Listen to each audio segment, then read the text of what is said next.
welcome to Student Tutorial. I am Shaista Khan. Please like and subscribe our channel. And today's topic is electric motor.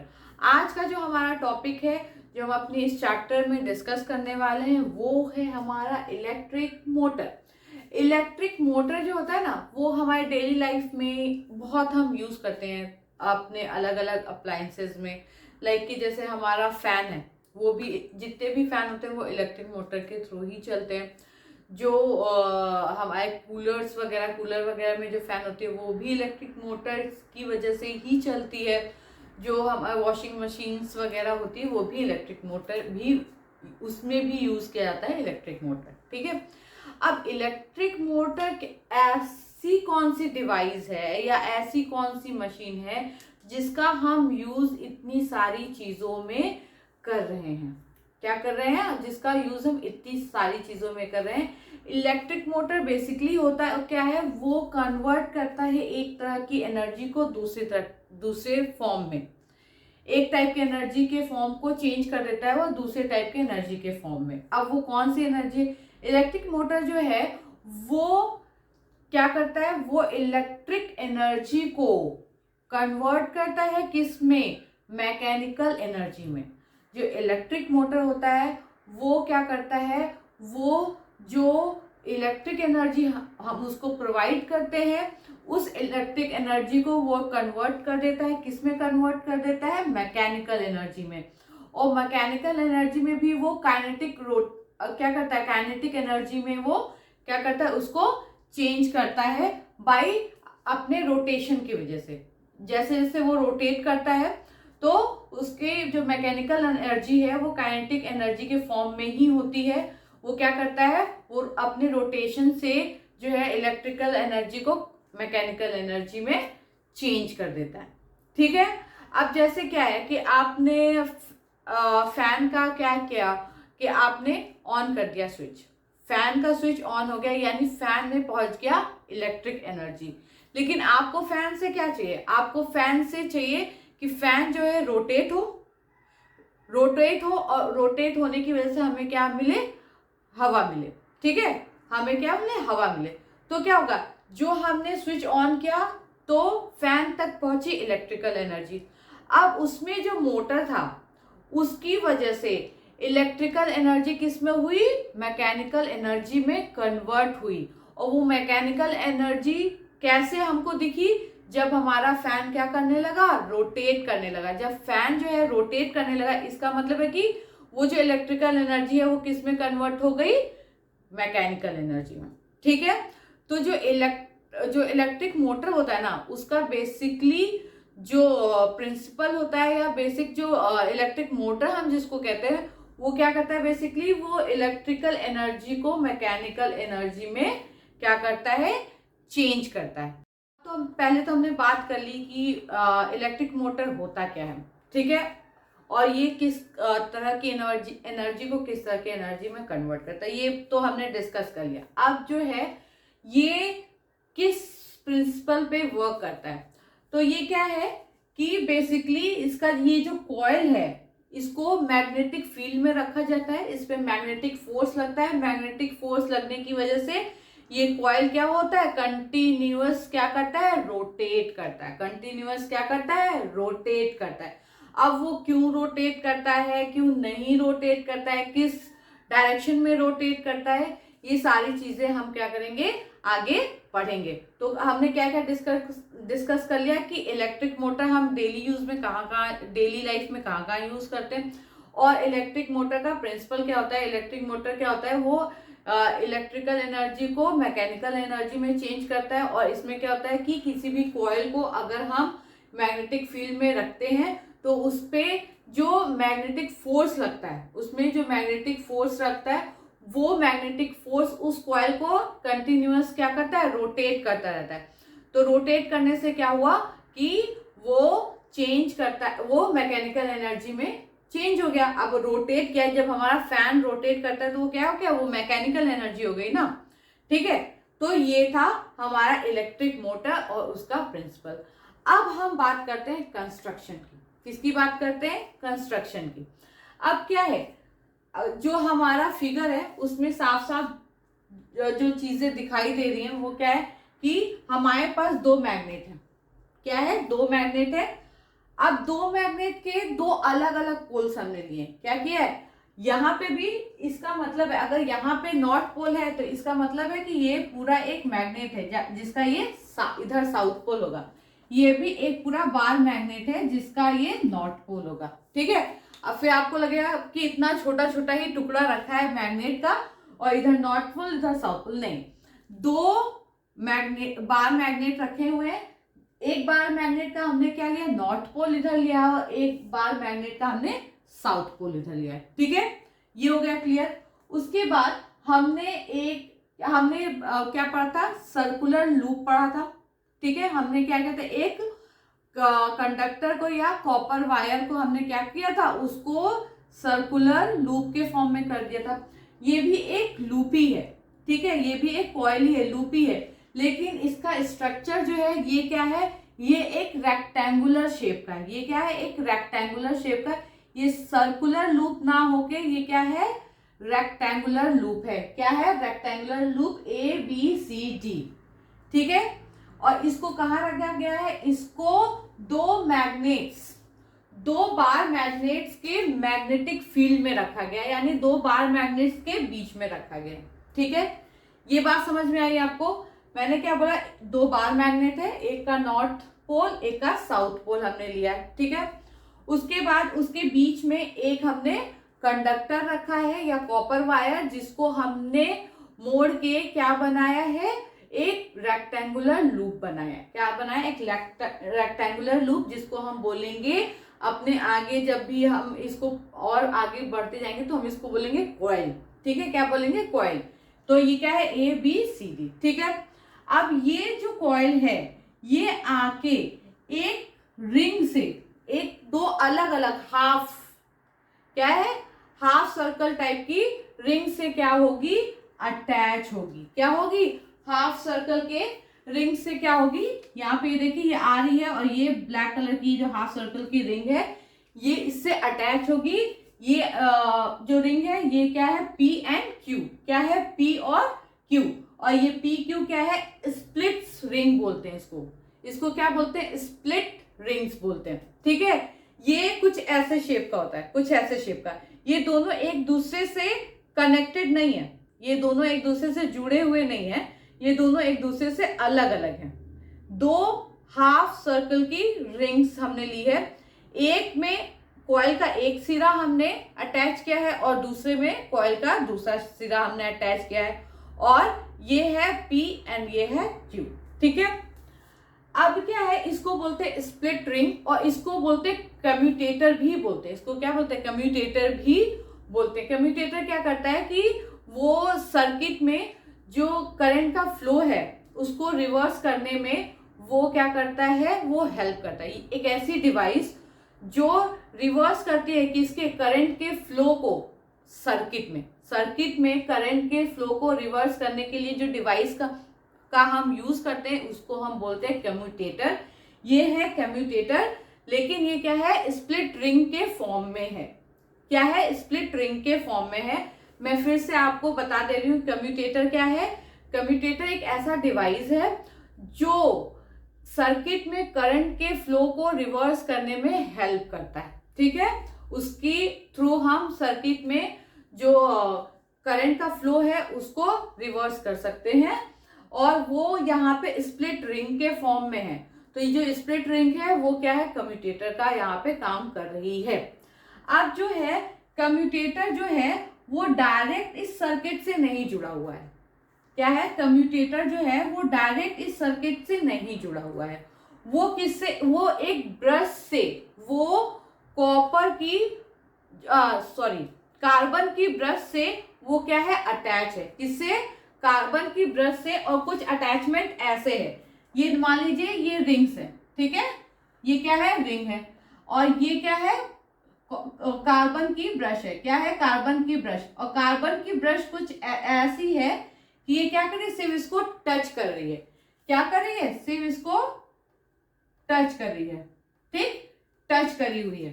ठीक, और ये carbon की जो brush है ये जो है सर्किट में किससे जुड़ी हुई है? की से और बैटरी से। ये जो कार्बन की ब्रशेज है एक्स एंड वाई जो है, एक्स और वाई, ये ब्रशेज जो है ये सर्किट में बैटरी और की से क्या हुई है? अटैच है। इससे क्या होगा? पूरा का पूरा सर्किट क्या हो गया? एक दूसरे से कनेक्ट हो गया, यानी पूरा का पूरा सर्किट कंप्लीट हो गया। और आप सोचेंगे कि यहाँ पे कार्बन ब्रश का यूज किए हैं, अब ये सर्किट कैसे कंप्लीट हो गया? ये जो वायर है वो डायरेक्ट कम्यूटेटर यानी स्प्लिट रिंग से जो है अटैच नहीं है, तो ये कैसे हो गया? तो क्या है कि ये जो वायर है, ये जो सर्किट है, ये क्या है? कार्बन ब्रशेस से जो है कनेक्टेड है, और कार्बन ब्रश जो है वो इसको क्या करती है? स्प्लिट रिंग को टच करती है। क्या करती है? टच करती है। टच कर रही है। और कार्बन जो होता है एक मतलब अच्छा कंडक्टर होता है। कार्बन क्या है? एक अच्छा कंडक्टर है। तो जब सर्किट में हम कार्बन ब्रश का यूज कर रहे हैं तो जो करंट फ्लो होगी तो वो इस कार्बन ब्रश से होते हुए इस स्प्लिट रिंग से कनेक्ट हो जाएगी। ठीक है, क्योंकि कार्बन ब्रश क्या है? स्प्लिट रिंग से कनेक्टेड है। कनेक्टेड इन द सेंस कि टच करे हुए। तो जब टच करे है तो कार्बन ब्रश से होते हुए जो करंट है वो इस स्प्लिट रिंग में आ जाएगा, और इस स्प्लिट रिंग के थ्रू कहाँ चला जाएगा? हमारे रेक्टेंगुलर कॉइल में चला जाएगा। ये बात समझ में आई? मैं फिर से इसका जो है कंस्ट्रक्शन जो है वो एक बार समझा दे रही हूं। दो मैग्नेट है, ठीक, उसका एक हमने नॉर्थ पोल लिया है, एक साउथ पोल लिया है, बार मैग्नेट है। उसके बीच में एक कॉइल है जो रेक्टेंगुलर लूप है। क्या है? Rectangular loop. हमने इससे पहले क्या पढ़ा था? सर्कुलर लूप पढ़ा था। ये वैसा ही है, जो कॉपर के वायर का ही बना हुआ रेक्टेंगुलर लूप है, बस यहाँ पे क्या है? उसका शेप चेंज है। ठीक है, अब ये जो रेक्टेंगुलर लूप है इसको हम बोलेंगे कॉइल। ABCD ये कनेक्टेड है, ये P और Q स्प्लिट रिंग से। ये किससे कनेक्टेड है? P and Q split ring से कनेक्टेड है। ठीक है, और ये स्प्लिट रिंग्स जो है ये कार्बन ब्रशेस जो है X एंड Y उससे कनेक्टेड है, और ये जो कार्बन ब्रशेस है वो आके क्या कर रही है? बैटरी और की से कनेक्ट कर रही है। ठीक है, बैटरी और की से कनेक्ट कर रही है, तो ये पूरा जो सर्किट है वो यहाँ पे कंप्लीट हो जा रहा है। ठीक है, सब कुछ भले एक दूसरे से जुड़ा नहीं है, अगर एक दूसरे को टच भी किया है तब भी वो पूरा सर्किट कंप्लीट कर रहा है, क्योंकि अगर यहाँ पे जो कार्बन ब्रशेस है वो टच नहीं करेंगे तो सर्किट कैसे कंप्लीट होगी? इसलिए उनको क्या किया गया है? कार्बन ब्रशेस का यूज किया गया है उसको टच कराने के लिए। और ऐसा क्यों है? क्यों उसको उससे जोड़ा नहीं गया है, अटैच क्यों नहीं किया गया है कार्बन ब्रशेस को स्प्लिट रिंग से? ये मैं आपको बताऊंगी कि ऐसा क्यों हो रहा है, क्यों नहीं उसको जोड़ दिया गया। भाई जोड़ देते, क्या जरूरत थी सिर्फ टच कराने की? ठीक है, वो भी मैं अभी आपको बताऊंगी। अब ये इतनी बात तो हो गई, इतनी बात आई होप कि आपको समझ में आ गई होगी। ठीक, कि ये पूरा जो फिगर मैंने यहाँ बनाया है उसका कैसे कंस्ट्रक्ट हुआ है। ठीक है, अब बात है कि ये जो कॉइल है ये घूमेगा कैसे, ये कैसे मूव करेगा, ये कैसे रोटेट करेगा, कैसे घूमेगा। ठीक है, अब जैसे ये पेन लिया मैंने, ठीक है, अब ये पेन को मान लो कि मुझे इसको मूव कराना है और मैं एक तरफ से क्या कर रही हूँ? इसको फोर्स कर रही हूँ, एक तरफ से इस पर फोर्स लगा रही हूँ, तो ये क्या होगा? ये ऐसे मूव होगा। ठीक है, ये क्या होगा? ये ऐसे मूव होगा। ठीक है, क्योंकि मैं फोर्स क्या है? एक तरफ से लगा रही हूँ। अगर मुझे क्या है कि इसको रोटेट करवाना है, क्या है? इसको अगर मुझे रोटेट करवाना है तो इसको मुझे क्या करना पड़ेगा? एक फोर्स, इसको मुझे एक फोर्स यहां से और एक फोर्स यहां से मुझे लगाना पड़ेगा। ठीक है, आप देख रहे हैं, एक फोर्स मुझे यहां से लगाना पड़ेगा और एक फोर्स यहां नीचे से लगाना पड़ेगा। ये ऊपर वाला जो फोर्स है वो इसको इधर घुमाएगा और ये जो नीचे वाला फोर्स है वो इसको इधर घुमाएगा और ये ऐसे रोटेट हो जाएगा। समझ में आ रहा है ये?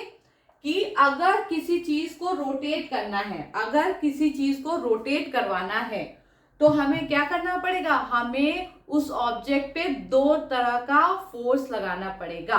दो डायरेक्शन में क्या होगा, इक्वल एंड अपोजिट फोर्स लगाना पड़ेगा। एक ये ऊपर से और एक ये नीचे से। तो ये क्या होगा, ऊपर वाला जो है इसको नीचे की इधर पुश करेगा और ये जो नीचे से ऊपर की तरफ लग रहा है ये इसको ऐसे पुश करेगा और ये ऐसे रोटेट करना शुरू कर देगा। समझ में आया कि किसी भी चीज को रोटेट कराने के लिए उसमें दो इक्वल एंड अपोजिट डायरेक्शन के फोर्स लगाने पड़ते हैं। एक इस ऊपर की तरफ जो इसको नीचे ऐसे लेके जाएगा और एक ये नीचे की तरफ जो इसको ऊपर ऐसे लेके जाएगा। तो ये दोनों ही फोर्स जब एक साथ एक्ट करेंगे किसी ऑब्जेक्ट पे तो वो क्या करने लगेगा, मूव करने लगेगा। ठीक है, इसको क्या बोलते हैं, कपल फोर्स बोलते हैं। इसको ऐसे टॉर्क्यू भी बोलते हैं। ठीक है, ये क्या है, टॉर्क्यू भी है। ठीक, तो आपको ये समझ में आ गया कि ये कॉइल जो है वो कैसे मूव करेगा। ठीक, आई होप कि इतना आपको समझ में आ गया होगा। अब हम बात करते हैं किसकी, अब हम बात करते हैं इसके वर्किंग की। किसकी बात करते हैं हम, इसकी वर्किंग की बात करते हैं। तो अब ये कैसे वर्क करेगा, अब हम ये समझ लेते हैं। अब क्या है कि यहाँ पे हमने क्या किया, बैटरी कनेक्ट की है। अब भाई अगर बैटरी कहीं कनेक्ट की है तो जाहिर सी बात है कि उसमें क्या होगा, जो वोल्टेज होगा उसकी वजह से क्या होगा, करंट फ्लो होगा।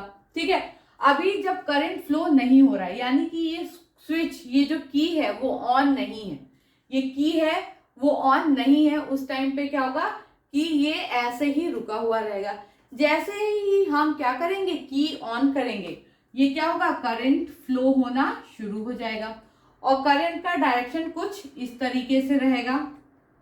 ठीक है, ऐसे ऐसे क्या होगा, ऐसे कुछ करंट क्या होगा, फ्लो होगा। इधर से गया, कार्बन ब्रशेस में गया और कार्बन ब्रशेस जो है स्प्लिट रिंग से, जो कम्यूटेटर है उससे कनेक्टेड टच करे हुए। तो टच की वजह से वो जो करंट है वो स्प्लिट रिंग में गया, स्प्लिट रिंग के थ्रू कहाँ आया, इस कॉइल में आया और कॉइल से क्या हुआ, ऐसे फ्लो होना शुरू हो गया। ठीक है, अब ये तो हो गया कि करंट कैसे फ्लो होगा। ठीक, ये बात तो हो गई। अब बात ये आई कि अब ये मूव कैसे करेगा।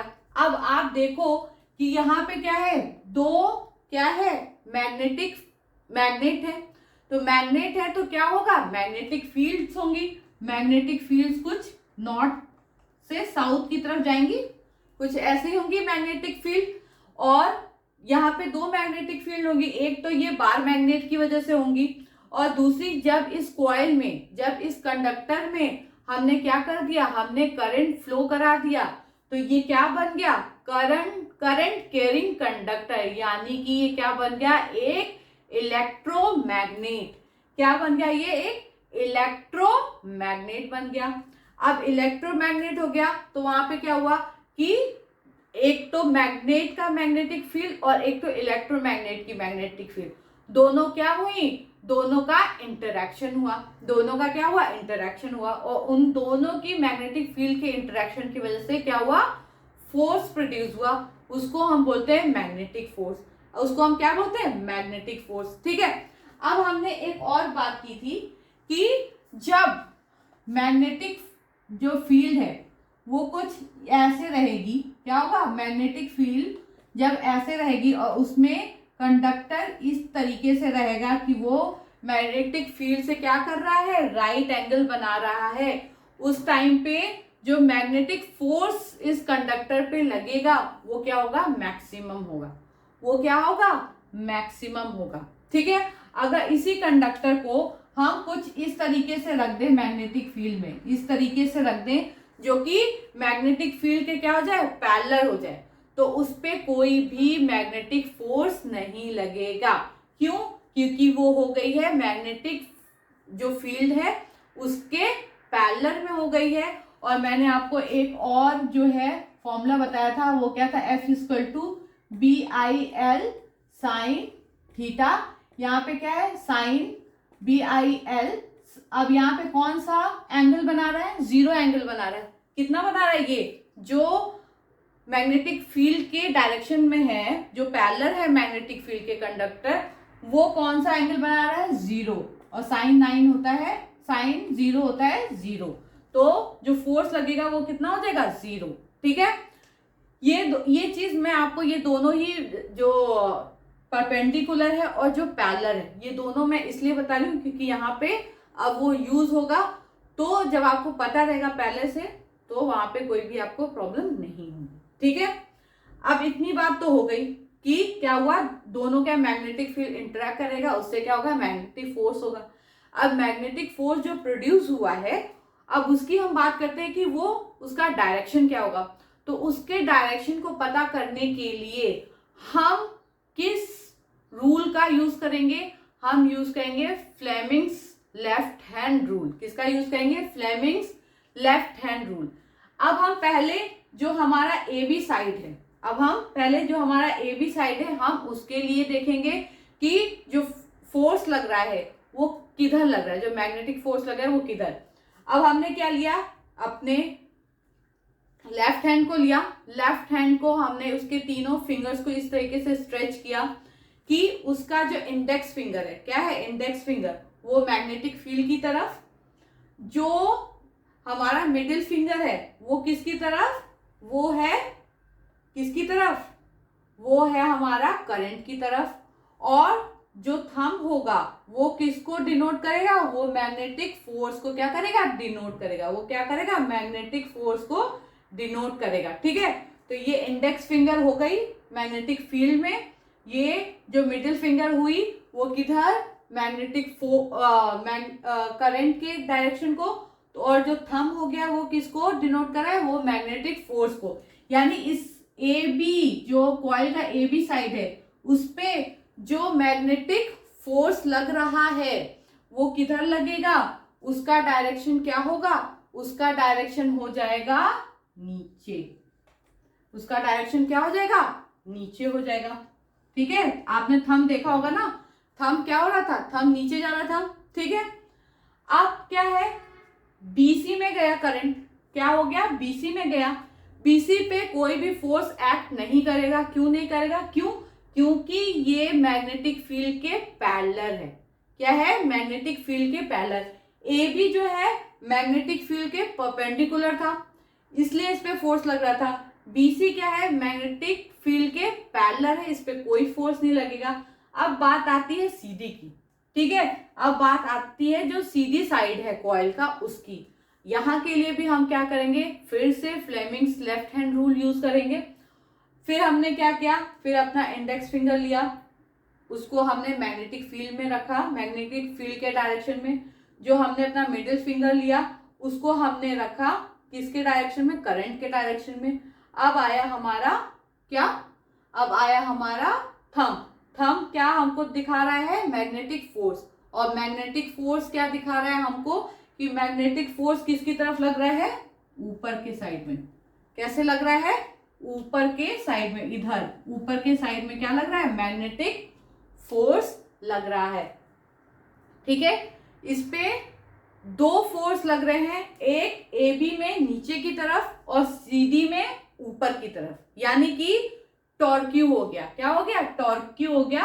वो एक नीचे एक ऊपर, यानी opposite direction, equal and opposite direction. फिर आती है बात एडी की। एडी भी पे भी कोई फोर्स नहीं लगेगा। क्यों, क्योंकि ये पैरेलल है किसके, मैग्नेटिक फील्ड के। ठीक है, मैग्नेटिक फील्ड के पैरेलल होने की वजह से एडी और बीसी पे कोई फोर्स नहीं लगेगा।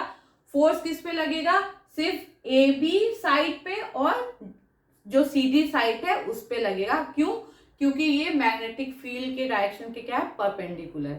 मैग्नेटिक फील्ड के परपेंडिकुलर होने की वजह से इस पे क्या लग रहा है, फोर्स लग रहा है। ठीक है, ये हो गया। अब ये क्या हुआ, फोर्स लगा, तो फोर्स लगने की वजह से ए बी जो है, पहले जो ऐसे था, मान लें ये ए बी, ये सी डी। ठीक है, तो फोर्स इस पे क्या हुआ, नीचे की तरफ लगा और इस पे ऊपर की तरफ। तो ये क्या हो गया, ऐसे हो गया। क्या हो गया, ऐसे हो गया। ठीक, क्योंकि ए बी के साइड नीचे लग रहा था और सी डी के साइड ऊपर लग रहा था, तो ये घूम के कुछ इस तरीके से आ गया। अब आई कम्यूटेटर की बारी। ठीक है। ब्रश तो क्यों है, सिर्फ टच कर रहा है तो ब्रश तो मूव नहीं करेगा। मूव क्या करेगा, इस कॉइल के साथ सिर्फ स्प्लिट रिंग मूव करेगी। क्या करेगी, स्प्लिट रिंग मूव करेगी। पहले स्प्लिट रिंग कुछ ऐसे थी, ठीक है, ऐसे थी, और नहीं सॉरी ऐसे थी, ठीक है, क्या थी, ऐसे थी। अब ऐसे होने की वजह से क्या हुआ, इधर इधर ब्रश जो अटैच थे इसमें करंट फ्लो हुई और फिर ये मूव हुआ। मूव होने के बाद, चलिए मूव होने के बाद ऐसे हो गया, ठीक है। अब ऐसे में जो ब्रश है वो इस पोर्शन पे, जो ये खाली पोर्शन है, यहाँ पे टच करेगा। तो यहाँ पे तो कुछ है ही नहीं है, यहाँ स्प्लिट रिंग का कोई भी पार्ट नहीं है, तो वहीं पे सर्किट क्या हो जाएगी, ब्रेक डाउन हो जाएगी, वहीं पे सर्किट इनकम्प्लीट हो जाएगी, क्योंकि कनेक्शन जो है स्प्लिट रिंग से कार्बन ब्रश का खत्म हो जाएगा, वहीं पे खत्म हो जाएगा। खत्म होने की वजह से क्या होगा कि जो हमारा ये कॉइल है उस पे अब कोई फोर्स नहीं लगेगा। क्यों, क्योंकि करंट ही फ्लो नहीं होगी, करंट फ्लो नहीं होगी, ये इस पे कोई भी फोर्स ही नहीं लगेगा।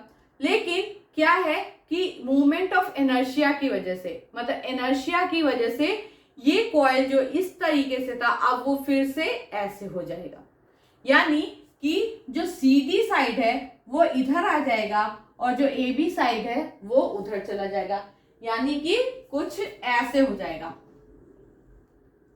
ठीक है। ये हो जाएगा सीधी और ये हो जाएगा ए बी।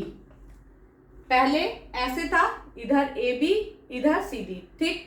फिर ये ऐसे हुआ, ऐसे होने के बाद क्योंकि यहाँ पे क्या हुआ, इस पोजीशन पे जो सर्किट जो थी वो इनकम्प्लीट हो गई, कनेक्शन खत्म हो गया। इस टाइम पे कोई भी करंट इस कॉइल में नहीं फ्लो कर रही है, इसकी वजह से इसमें कोई भी फोर्स नहीं लग रहा है। बट क्या है कि इनर्शिया की वजह से ये क्या होगा, ये फिर से पलट जाएगा, ये फिर से क्या हो जाएगा, जो हाफ रोटेशन हुआ था वो फुल हो जाएगा, अब वो पूरा फिर से पलट जाएगा, ठीक है।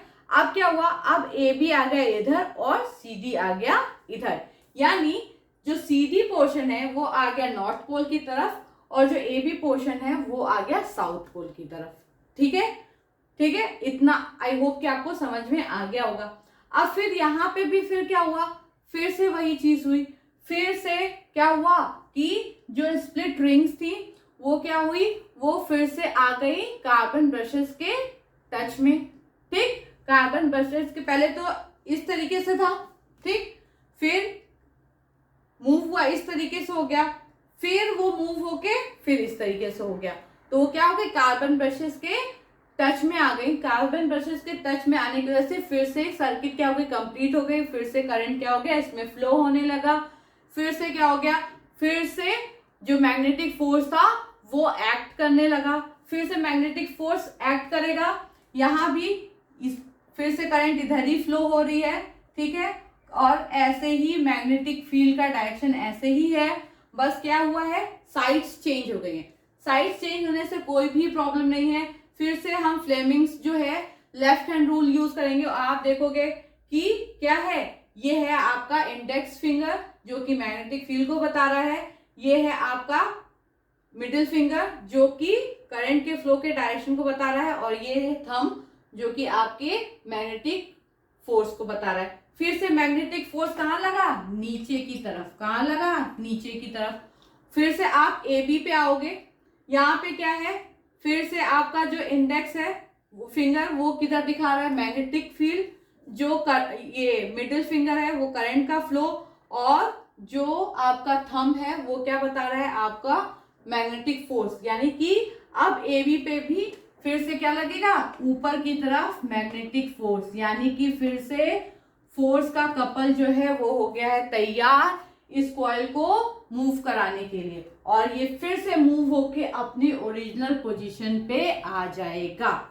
पहले ऐसे मूव हुआ, ऐसे था, फिर ऐसे हुआ, फिर ऐसे हो गया, फिर से फोर्स लगा, फिर ये ऐसे हुआ, और फिर से क्या होगा, फिर से ऐसे हो जाएगा, ठीक है। यानी कि पूरा एक रोटेशन क्या हो जाएगा, कंप्लीट हो जाएगा, ठीक। तो आई होप कि आपको समझ में आ गया होगा।